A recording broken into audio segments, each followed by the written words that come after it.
Hey everybody, welcome back to Race of History. Today we're getting into part 4 of the Winter War video by Kings and Generals. Let's get into it. Our story resumes in the Kitila area, where the situation was more desperate for the Soviets, with the 168th and 18th Rifle Divisions being on the brink of encirclement.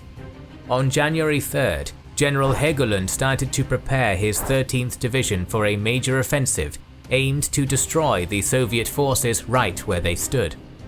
For this, the Finnish regiment that had previously captured a portion of the Woma Road was reformed into detachment cannon with orders to hold and reinforce their position at the roadblock. Task Force Archer, in defense of the Kitila crossroads, was depleted to dangerously low levels to create two new offensive forces. First was Task Force Bumblebee, led by the 13th Division commander himself, Colonel Hannu Hanuksala, that had to attack directly into the flank of the 18th. Second was Task Force Dragon, which was to advance from Lake Pyhäjärvi to Cannon's position, with the objective of capturing the rest of the Woma Road, defended only by a Soviet tank brigade. On January 6th, the Finnish offensive started with a feint against the Soviet positions. At the same time, the two main task forces sprang into action.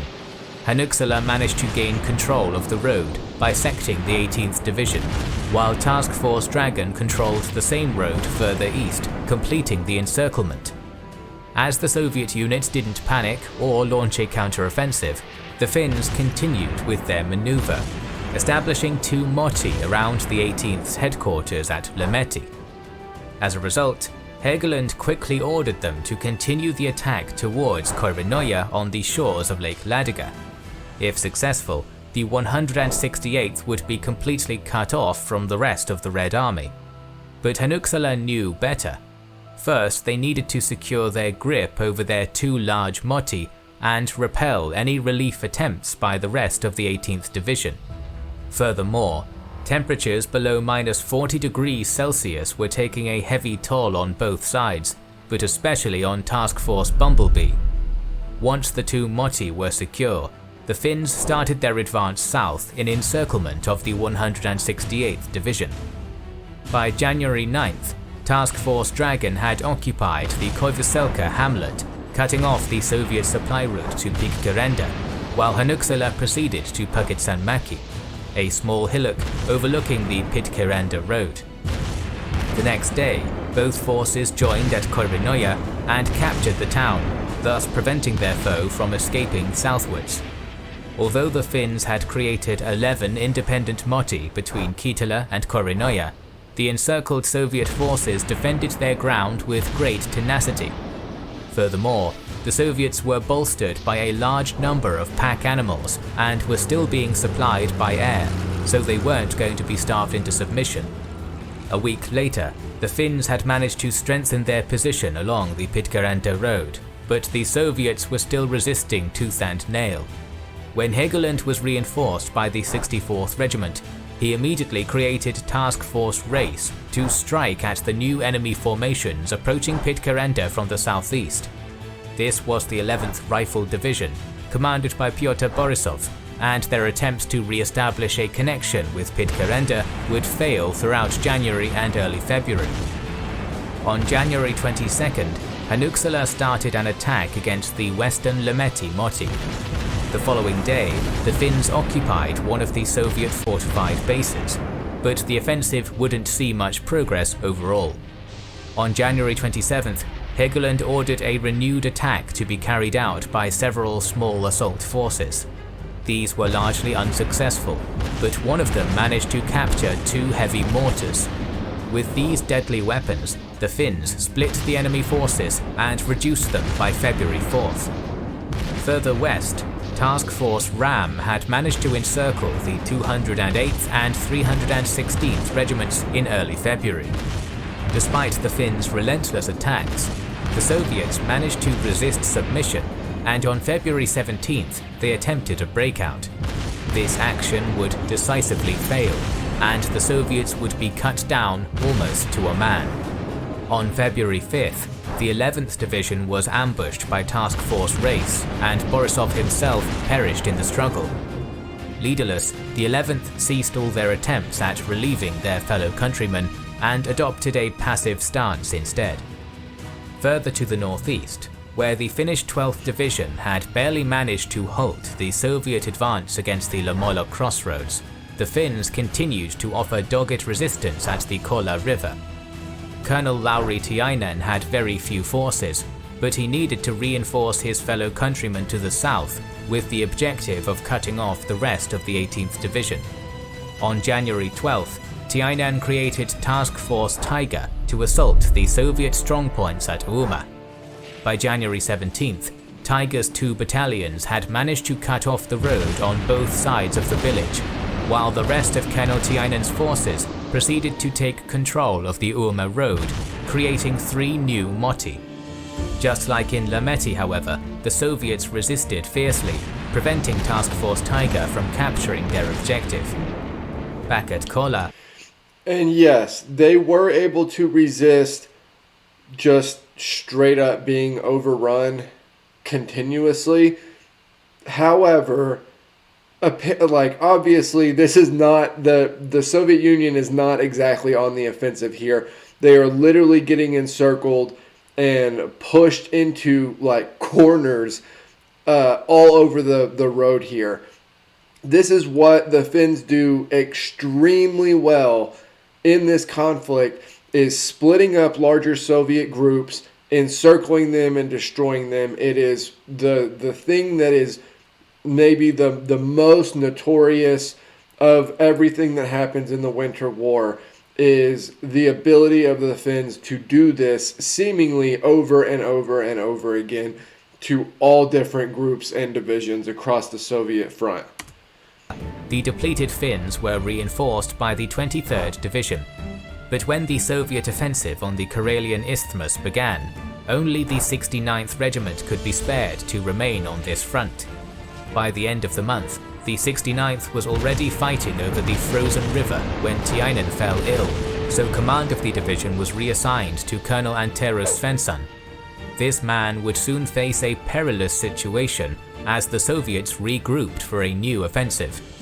On February 12th, Soviet High Command reinforced the 11th Division with the 34th Motorized Division, and both forces were reorganized into the 15th Army under Commander Mikhail Kovalyov, with the objective of renewing the offensive against the Pitcairn road.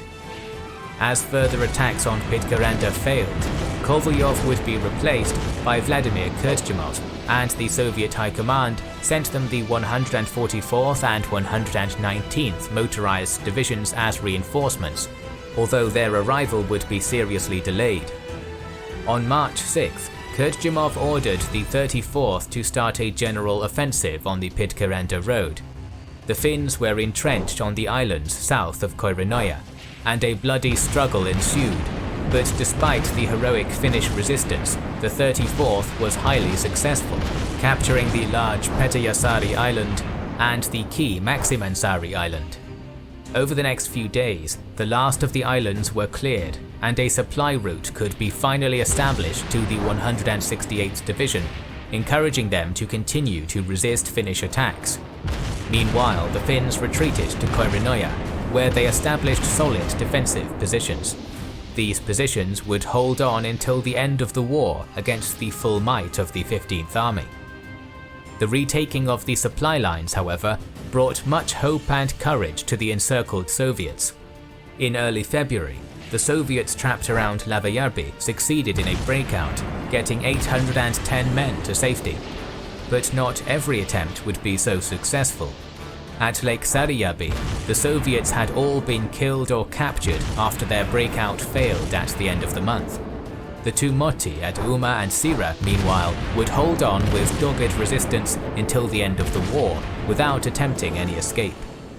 On February 28th, the 18th Division's headquarters at the eastern Lameti motti attempted their own breakout under the cover of night.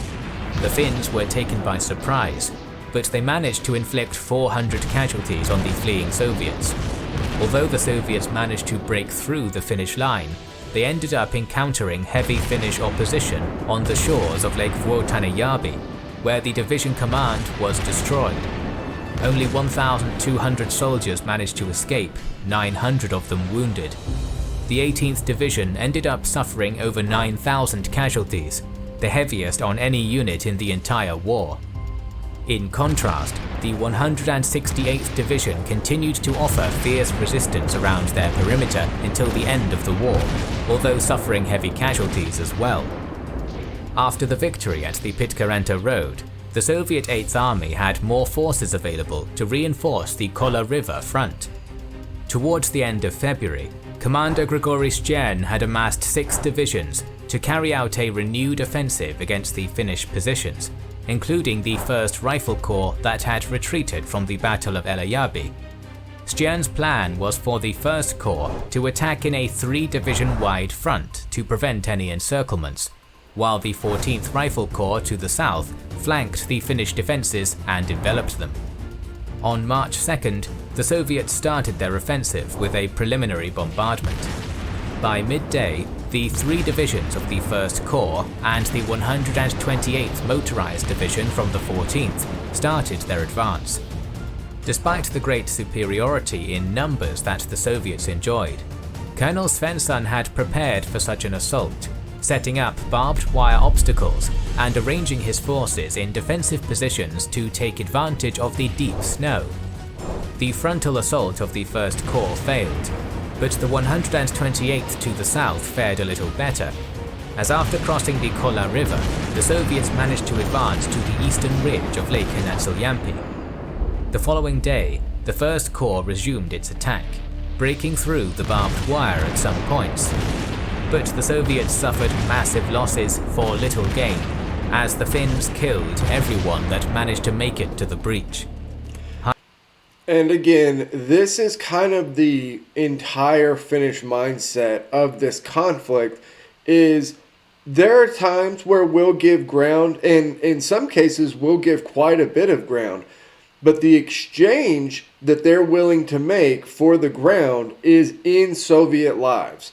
So they basically have the mindset that Ludendorff implements for the Germans towards the end of World War I, where, yeah, ground is whatever, we'll give up ground, but if this is going to be a brutal war, then we are going to win the battle of attrition, especially when fighting an army that is way bigger and, way better equipped and all of that. Although you could argue on way better equipped, especially at this point. But they have way more resources in general. And so that's kind of the Finnish mindset is, sure, there will be places where we'll be willing to give up ground, but you are going to pay dearly for the ground that you take. And they hold the Soviets to that the whole time. High Command was furious at this failure, and after a few days of recovery, they ordered Stjärn to start the offensive again on March 7th. In a change of plans, the 87th Rifle Division of the 14th Corps was reassigned to support the 1st Corps' assault, while the 128th started to turn directly northwards in an attempt to fold the Finnish lines in on themselves. After a preliminary bombardment, the 1st Corps renewed its offensive. This time, the 56th Rifle Division managed to cross the Kola River and establish a bridgehead while repelling several Finnish counterattacks. Their courageous effort would be in vain though, as the other Soviet divisions were stalled in the deep snow. In the end, the defenders managed to push back the 56th and regain their main defensive line. The Finns continued to resist the Soviet attacks in the following days, but despite receiving reinforcements, on March 10th, the Soviets finally took control of the defences along the river. Meanwhile, Svensson sent the 34th Regiment to stop the 128th Division, which managed to slow down the Soviet advance. And in the north, the 75th Rifle Division finally took their hill objective, repelling Finnish counterattacks to retake this vantage point and breaking through the defences on the Loimola Road. By now, however, the 56th Division was too depleted, and had to be relieved by the 87th Division. Despite Finnish maneuvers to stop the 87th in its tracks, this division had joined the 56th on March 12th to start their attack on the road. Although the southern Soviet assault had failed, the breaches in the north and center of the line forced the Finns to abandon almost all of their positions along the Kola River. It's hard to tell with, the little pieces moving around on the map, but the Soviets so outnumber the Finns in every aspect of this war that, again, I talked about this in another video, but when you see the manpower that each side put into it, you see the casualty numbers for each side, it is almost mind-boggling, because you immediately go to, how is it possible that a side that is willing to use that much manpower and have that much death didn't just completely overrun Finland altogether? But as they were retreating, Svensson decided against any further retreat and started preparing a combined counterattack to regain the river front. This counteroffensive, however, would be prevented by the end of the war. Despite Soviet success on the previous day, the battle had not ended in victory for either side. This would be crucial for the negotiation of a ceasefire, as Mannerheim needed the Kola line to hold on to gain a better bargaining position. It was on this front that the prodigious sniper Simo Helha fought, serving in the 6th Company of the 34th Regiment. Although Helha himself didn't keep track of his own achievements, badass, dude. Total badass. his comrades did. Early in December, he had managed to kill 51 enemy soldiers in just 3 days, which was unbelievable even to his superiors. The Finnish officials then placed him with an official observer that attested to 542 confirmed kills in a space of just 100 days. Through his service, he would be promoted to junior sergeant while dispatching many troublesome enemy snipers.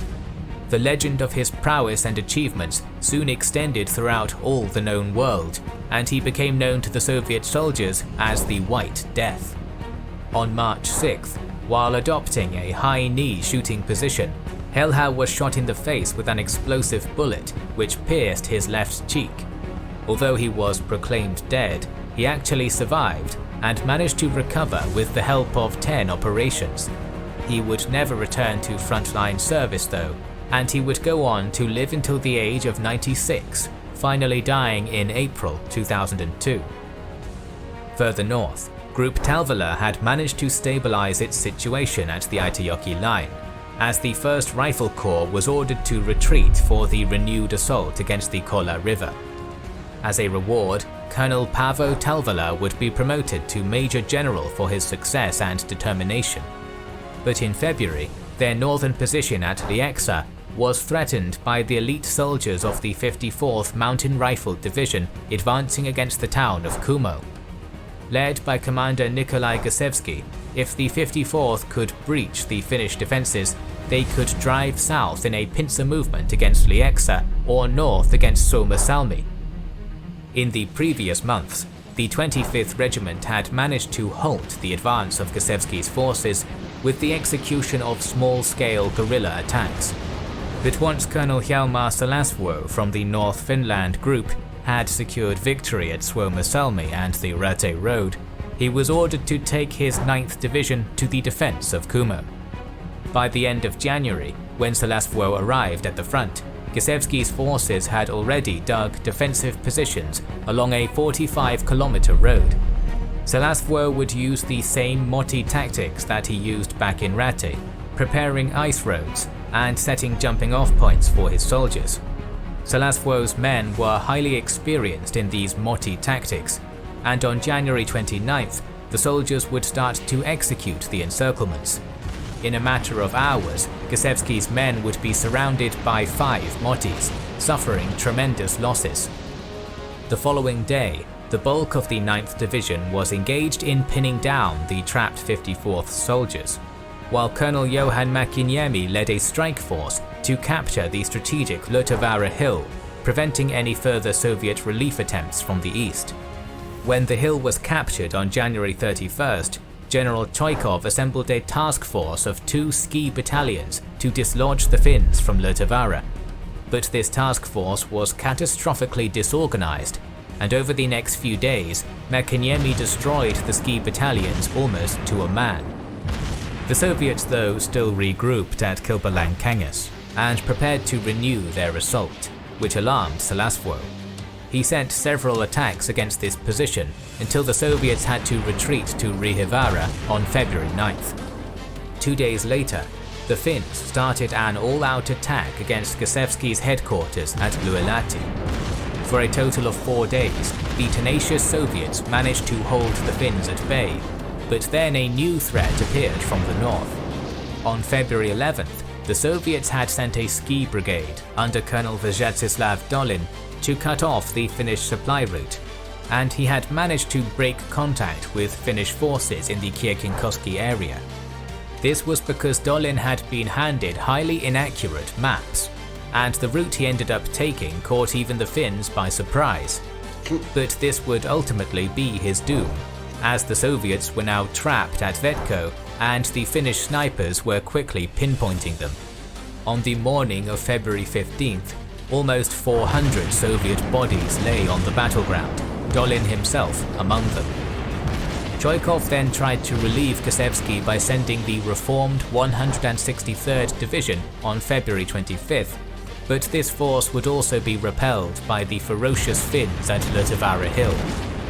From March 1st onwards, Salasvuo bombarded the Luelahti Moti with 4,500 shells in total, the heaviest bombardment executed by the Finns in the entire war. Each day, the Finns paid a high cost in lives in order to gain a little bit more ground from the dogged Soviet troops. On March 8th, the defences of the Luelahti Moti were finally overcome, with half of Gusevski's men managing to flee to the Rukavara Moti. The Finns then proceeded to turn their focus against Rukavara, but Gusevski would hold on until the end of the war a week later. This was Salasvuo's costlier campaign, losing more than 4,500 men in the struggle against the 13,000 men that the Soviets lost. But in the end, it would be a success, as they critically crippled the 54th as a fighting force and managed to secure the flanks of Suomussalmi and Lieksa. The Finnish victories at Elejabi, Kittilä and Uuma, in combination with the stopping of the Soviet advance at the Kola River and Kumo, brought much hope and relief to Helsinki, and contributed enormously to the peace talks at the conclusion of the war. Meanwhile, the poor performance of the Red Army on all 4 fronts had shown the Soviet High Command that the offensive operation had many flaws. Commander Kirill Meretskov had underestimated the size of the Finnish forces, their resistance, and ability at guerrilla warfare, and the sturdy and well-prepared defences on the Mannerheim line. And in I talked about it in another video, but the Soviet reconnaissance is brutal for the Winter War. turn, they had been slaughtered by the enemy. Meretskov would see himself replaced by the High Command due to his failure. The new man in charge of the operation, Semyon Timoshenko, would go on to give the Soviets a new fighting chance to prove to the world that they wouldn't be defeated so easily. It's a brutal, brutal mindset, but I mean, it works. Our series on the Winter War will continue soon, so make sure you are subscribed to our channel and have pressed the bell button. Okay, so that was the 4th Winter War video. Yeah, the Soviet Union is going to get into essentially that same war of attrition that they're having to fight. They are going to fight it on their terms. If they have the manpower, they have the resources and everything else, then they're going to use it. They're going to continually attack and bombard and just grind the Finnish forces down, who don't have the manpower to, constantly bring new troops in. So we'll get to that in the next video. Like, comment, subscribe. Help me keep building the channel over here, and I will see you guys next time.